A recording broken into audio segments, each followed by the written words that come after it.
Um, welcome once again to the Mike Gamms for Congress Congressional Campaign Headquarters here in New York's 27th Congressional District. I am once again still Mike Gamms, and I am still nominated for the United States Congress and on the ballot for the United States Congress in New York's 27th District in a special election on June 23rd. So that's 7 weeks from yesterday in New York's 27th District. You could vote for me, Mike Gamms, for the United States Congress. And so I've been doing these weekly videos every single Wednesday, live at 4:20 Eastern, live from the Mike Gamms for Congress Congressional Headquarters, aka my spider den here, where you might be able to hear that I have chickens for roommates in the background. Last week, I was joined by campaign policy Rah Imler, and we talked about a lot of things, but particularly we talked about sex work policy, including decriminalizing sex work federally, repealing SESTA FOSTA, and classifying crimes against sex workers as hate crimes. And we also got sort of into the details about what it's like to be on OnlyFans and just what it's like for online sex workers right now here in 2020. So we got into that last week, and this week I'm going to be joined, very excited, going to be joined by campaign policy advisor Rocio Velandia, who is, I'm very honored to say, Rocio is the campaign policy advisor for my congressional campaign, the policy advisor for Indigenous Peoples Policy Advisor Rocio Velandia will be joining us shortly. And we're going to talk about a lot of things. We're going to talk about my congressional race. We're going to talk about our campaign. We're going to talk about Indigenous peoples issues and a whole bunch of stuff. But before I get to Rocio, who should be joining us here soon, I wanted to update on a few things. So as I've said before, I am on the ballot and nominated for the United States Congress at District 27 of New York on June 23rd, and that's the special election to complete this term for the rest of the term that runs out at the end of this year. And I am still fighting to stay on the ballot in November. November, the same seat is up for re-election, so win, lose, or draw on June 23rd. This congressional seat that I'm on the ballot for is up for re-election again in November. I turned in my petitions, filed all that stuff like I was supposed to, but I'm being fought by the Democratic Party. My Democratic opponent has recruited the help of Andrew Cuomo's election lawyer to help keep me off the ballot in November. So that's I'm still fighting to try to stay on the ballot in November, and hopefully we'll have more information on the status of that soon. But for right now, what you should know is that June 23rd, I am on the ballot for the United States Congress in a special election in New York's 27th Congressional District on the Green Party line. And so that's, that's that's June 23rd, right? And so in New York State, there's been a lot of back and forth about what's going on with the primary elections, what's going on with the special election. This election was originally scheduled for April 28th, which was the same day as the New York State primary day. But because of the global health pandemic, that date was pushed to June 23rd. So now the election is on June 23rd. However, I would say about a week or two ago, they decided that they were canceling the New York State Democratic Party presidential primary because Bernie Sanders suspended his campaign and has endorsed accused rapist Joe Biden for president. So they canceled their presidential primary, which was going to be the same day as my election, June 23rd. However, just yesterday, a new ruling has come out saying that election is back on. So they are going to be having this presidential primary again on June 23rd, the same day that I am on the ballot for the United States Congress in District 27. So that's the status of the ballot access and all that kind of stuff. I do have some really big news to announce, some really great news. My campaign for the United States Congress, as of yesterday, has officially been endorsed by the National Lavender Green Caucus of the Green Party of the United States, which is really great. The Lavender Green Caucus is the National Queer Caucus of the Green Party, of the National Green Party. It's the National Queer Caucus, and they voted unanimously to endorse Mike Gamms for the United States Congress, which is very exciting news. I'm very happy about that. I just got that news yesterday, that I have been endorsed by the Lavender Green Caucus in my congressional race, and that is really great news. I'm really excited about that, and hopefully glad to hear it. Hey, Margaret. I will hopefully be talking more about that very soon. Hopefully next week we'll be having a lot more to talk about the Lavender Green Caucus and the Green Party as a whole, and all that kind of stuff.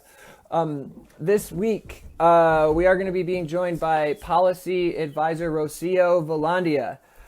So hopefully Rocio will be here shortly, and we could chat on here. So we're going to try to get this live stream thing to work on Facebook. It didn't work last week. I had some issues, and then we had to move to Zoom, and then did it in Zoom, and then re-uploaded it after. And if we have to do that, that's fine. We'll figure it out. But before I get to that, I have just a couple more. I have one more announcement I would like to make. And that is, I just got off the phone this afternoon with Dwayne Whitmer, who is the Libertarian that's running for Congress in my district. He's on the same ballot as me. And we have agreed to some preliminary terms for an online debate.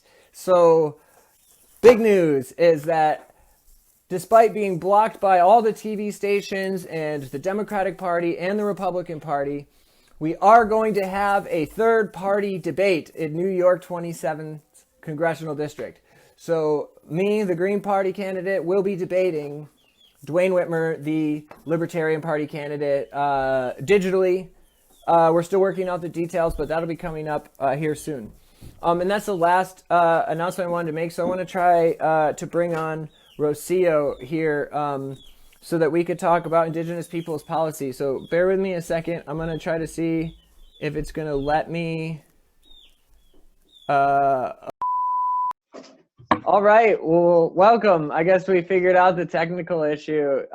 So welcome back to the Mike Gamms for New York Congressional Campaign Headquarters. I am now joined by Indigenous Peoples Policy Advisor Rocio Velandia. Thank you so much for being here. Good afternoon, everybody. Hi,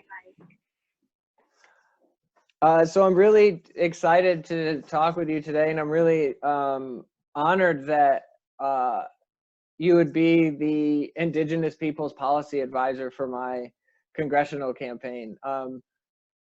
You've been doing this work for a long time, huh? Yes, and thank you for keeping Indigenous people as part of your political agenda.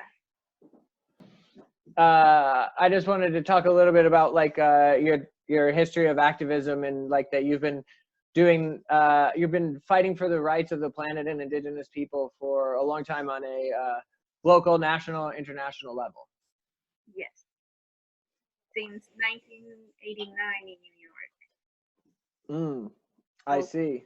We started with the 500-year celebration of the landing of Columbus, which was celebrated huge here in New York by the government of Spain and the governor and the state government.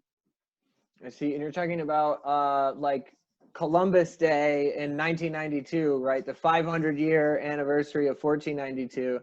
The government of Spain and all these people put on like a big show, like celebrating 500 years of genocide. But you and some others were there to say no. Correct. It was huge because almost every country sent boats to the Hudson River to celebrate. So it was really an international celebration here in New York.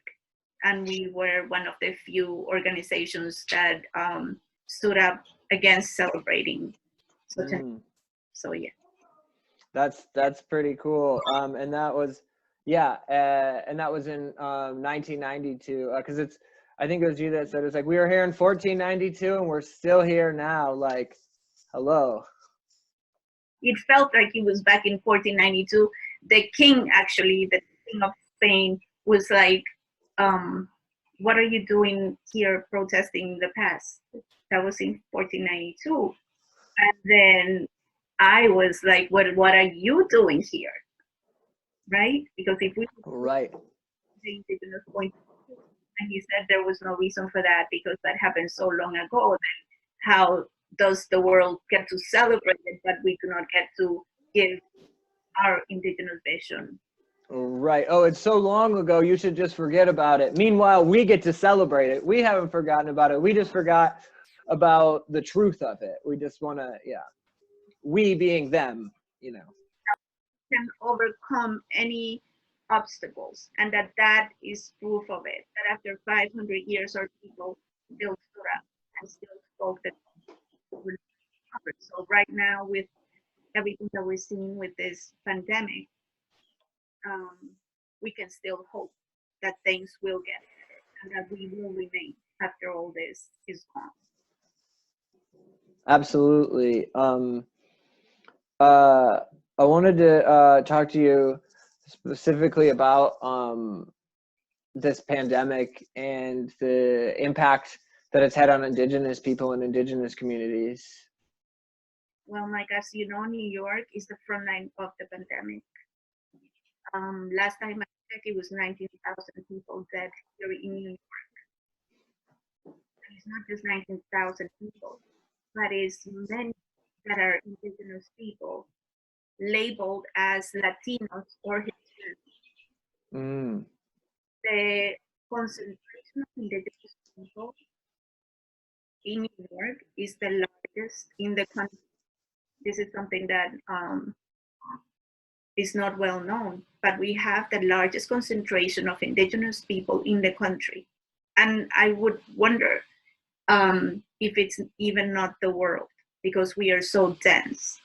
So many of these people are dying of coronavirus, and probably ending up in the mass burials that are taking place in Hart Island here in New York. The World Health Organization is giving help to each country. In their press conference this morning, someone from Brazil was asking for help for the Amazon rainforest, where our people are being devastated and completely wiped out by the policies of Bolsonaro.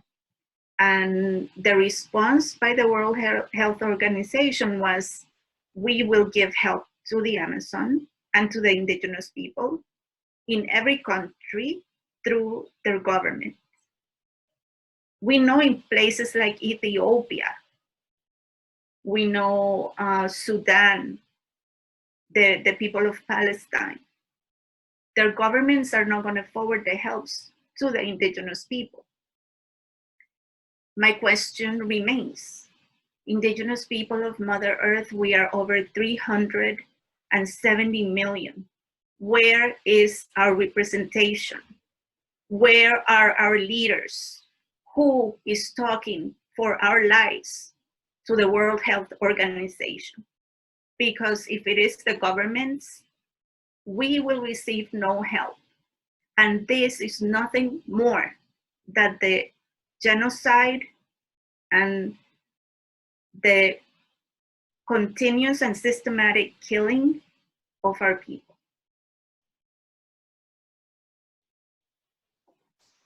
Yeah, it's the continuation of, like we said, a 520 some odd year mission of genocide. And it's the same thing with Columbus, same thing now. And they wish to celebrate it like it's something other than what it is, or hide the truth. But we are here to speak the truth, you know. So I want to, first of all, give my condolences for everybody that watches your post, your show, and has lost family. And if they are Indigenous, if they have the possibility to act or contact for their nation to the World Health Organization, that they do so in writing and officially, requesting that the over 370 million Indigenous people of Mother Earth have a representative to address the pandemic among Indigenous nations. I have always said we are on the same boat.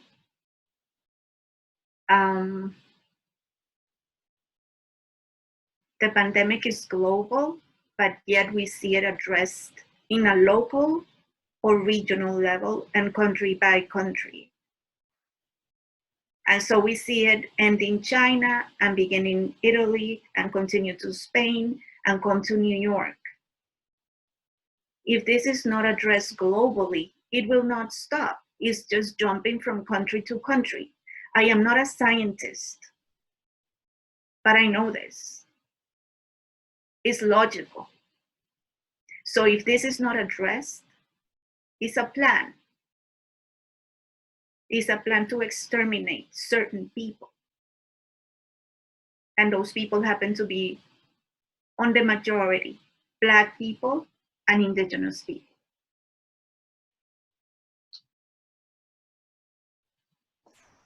Yeah, it's absolutely clear to me that their response or lack thereof to this global health pandemic shows just how expendable they believe human life to be, and that they will certainly take advantage of said situation, of said global pandemic, to continue the missions that they have been on forever. These missions that we talk about of genocide that they've been doing for 500 years, they will certainly take advantage of any opportunity to allow the pandemic to wreak havoc on the communities that they already were trying to genocide. Yes, and keep trying, because it's been 500 years and we are still here. We are not ignorant of your tactics. We are not ignorant of your gifted blankets. We are not ignorant of who are the original people of this land. We have land. We have ancestry. You don't. You are only oppressors. The governments are not taking care of the people or the planet. You poison the water. And with what authority do you rule if you cause nothing but destruction?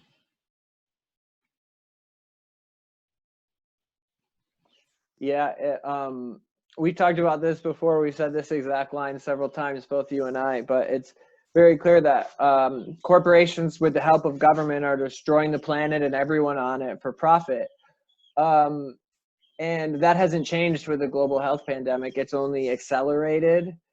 And the way in which they are doing these things may have changed slightly or look slightly different, but it's still the same things that we've been fighting since before this pandemic in, hundreds of years. It's the same things that we're fighting and the same things that we are defending, which is the planet and human right to exist. And so, so I think it's as important for us to be as diligent or more diligent now than we have ever been during this situation, because we are still dealing with all the issues that we've been dealing with, but then also this on top of it, mixed in with it. We are pretty much in house arrest as a people. How is this affecting us and our children and our health? So these are all considerations that need to be taken. And in this country, pretty much it has been like, do as you think is right. Here in New York, I know that we're supposed to stay home. But if right now I want to put on my sneakers and jump on the bus and get to Central Park, I can actually do that. So there's no protection from the government. Wearing a mask or washing your hands with soap and water is something so simple that is like, we have a killer pandemic and we're going to wash our hands with soap and water. That is the solution. So that is all I can say about the pandemic. I will also say that we need funding for all the indigenous communities that are dealing with this issue. And again, I repeat, the finances that would help indigenous nations is stuck at the governmental level in each country. And this needs to be addressed. And there has to be indigenous representation to deal with the pandemic within the World Health Organization. At the highest level, we must have representation. Because as it is right now, your representation is the country which has colonized your land and genocided your people. That's who's your voice on this stage. That's who's representing you. So without indigenous people having their own representation on this level, they're being represented by their oppressors. Like Bolsonaro in Brazil.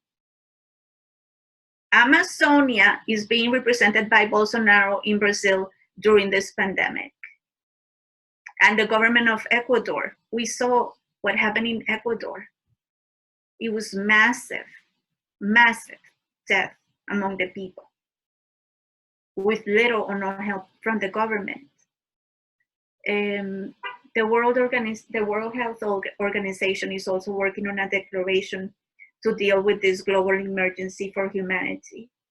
But then you have all these documents, and we have also said that before, Mike, we have all these international agreements that pertain and apply to no one in the practice and in reality. Yeah, it's like we've talked about this before. It's like you can make these documents and say, you know, make these declarations on human rights or indigenous people's rights, but where's the action? Like you could declare all damn day, but if nothing is actually being done and it's just words on paper, it's just another weapon that they use. This words on paper.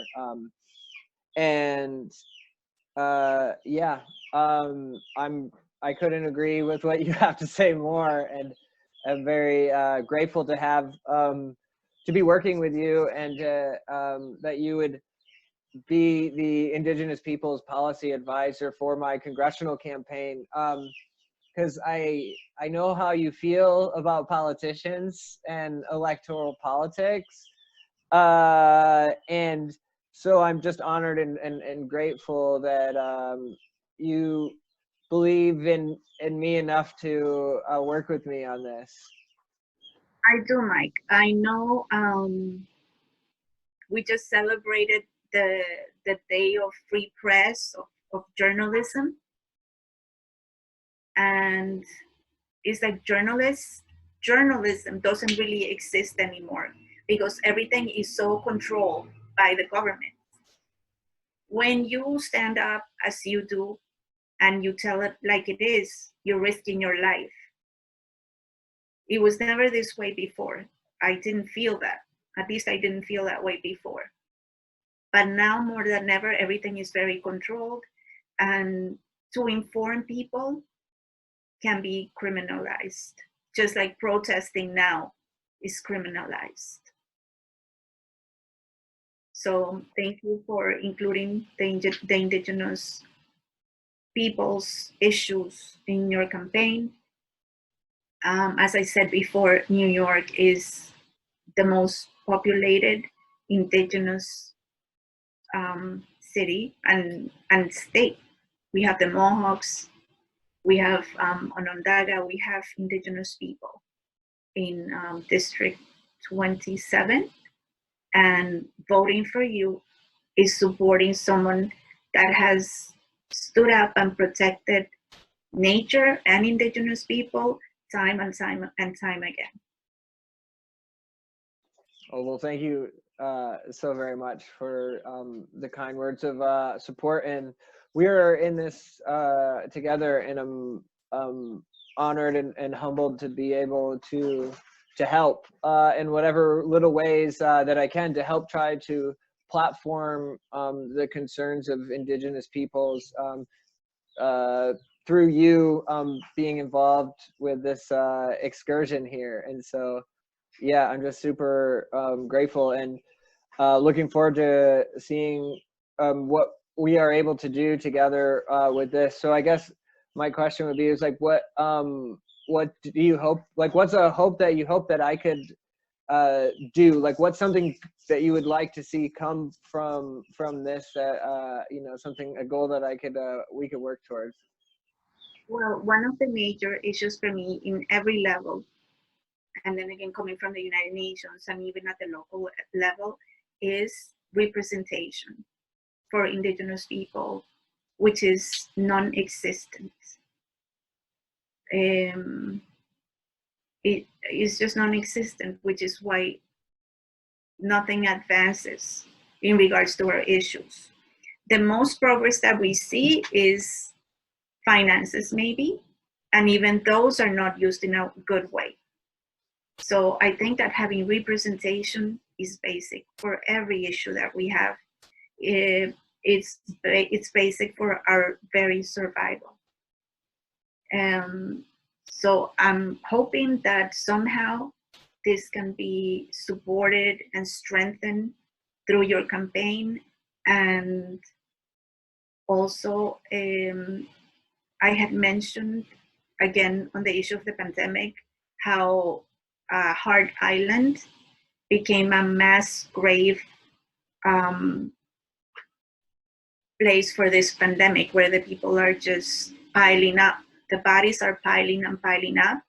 This is an island that is managed by the Department of Corrections here in New York, and which I'm hoping that we can request to be switched maybe to the Parks Department, so that it can become a place where Indigenous people can be granted the territory for building a place for nature, as well as a place for spiritual cleansing of one of the darkest places on earth.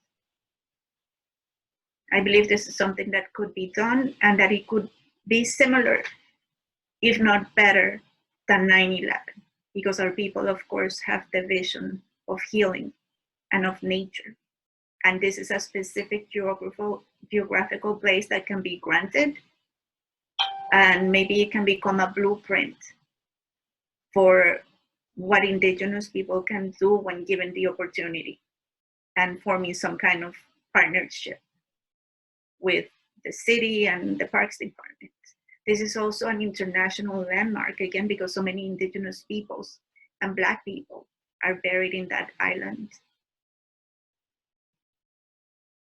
Yes, absolutely. Thank you very much for bringing that up and mentioning that. And yeah, that would be great. And we're going to keep working on that for sure. And so I guess I just wanted to ask if there's anything else you wanted to talk about or add at the moment. I just want to say to all the families again, and all the people that are suffering through the death of their loved ones, to be strong, to remain hopeful, and that we will find a way to survive all this and go forward, just like our ancestors did. So will we, and we have to for our children. Other than that, just I hope that I can contribute to the campaign, that if you're watching this, you know that Mike is someone that we need to vote for, and that if given the opportunity, I'm sure we will see some results in the indigenous issues that we are addressing, and that this is not someone that is here because of this political campaign. Mike has been out there for years doing it for just like we do it, because we want to see life protected, and we want the rights of the people, and we want our right to live in this beautiful planet in peace without these corporations destroying our life, our future, and our children. We have to do what we have to do. I'm not going to tell you anything specific, but we know that we are being attacked. We know by who. We know that technology has killed so much in this world. And I have said it so many times. The scientific and technological community, business and industry, and the technological community, they have had no respect for nature. With allies like the governments and the international institutions, and we have been left out of our own destiny in our own lands. I know that many people are going to die, many, many more. This is not the end of it.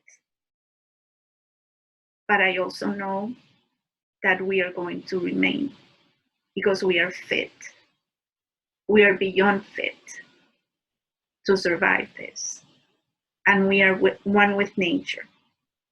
And we may not, as people, attack the enemy, but Mother Earth will.